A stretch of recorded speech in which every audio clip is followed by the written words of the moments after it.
நம்ம அரசியலுக்கு வர்றதுக்கு முன்னாடி அட இவரெல்லாம் வரமாட்டாரியா, அவரே வரல, இவரே வரல, இவருங்க வர போறாரு அப்படின்ட்டு நிறைய பேர் ஜோஷியம் சொன்னாங்க.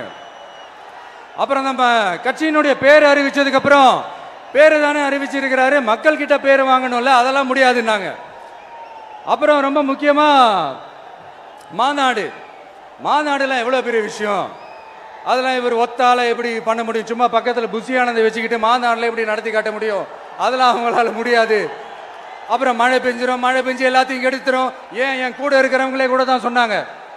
அதுக்கப்புறம் என்ன நடந்துச்சுன்னு உங்க எல்லாருக்குமே தெரியும். இப்போ புதுசா ஒன்று சொல்ல ஆரம்பிச்சிருக்கிறாங்க. அது என்னடானா, ஆட்சியை பிடிக்கிறதெல்லாம் அவ்வளோ ஈஸி இல்லை இல்லையா. இப்போ அதெல்லாம் விட்டாங்க, இப்போ இங்கே வந்துட்டாங்க. இவர் நேராக ஷூட்டிங்லேருந்து வருவாராம், வந்து ஆட்சியை பிடிப்பாராம். அது எப்படி இவராலே முடியும், அவராலே முடியல, இவராலே முடியல, அவருக்கு அத்தனை வருஷம் ஆச்சு, இவராலே எப்படி முடியும்ட்டு ஒரு பக்கம்.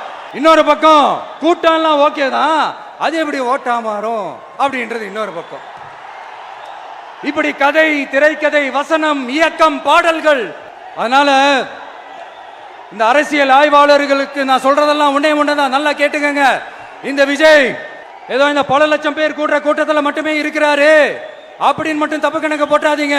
ஏன்னா நம்மளுடைய இந்த கூட்டம் வெறும் ஓட்டா மட்டும் இல்லைங்க, வரப்போற தேர்தலில் மக்கள் விரோத ஆட்சியாளர்களுக்கு நாம வைக்க போற வேட்டா,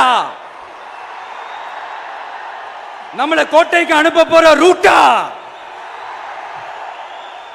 இருக்க போதுன்னு சீக்கிரமாவே தெரிஞ்சுப்பீங்க.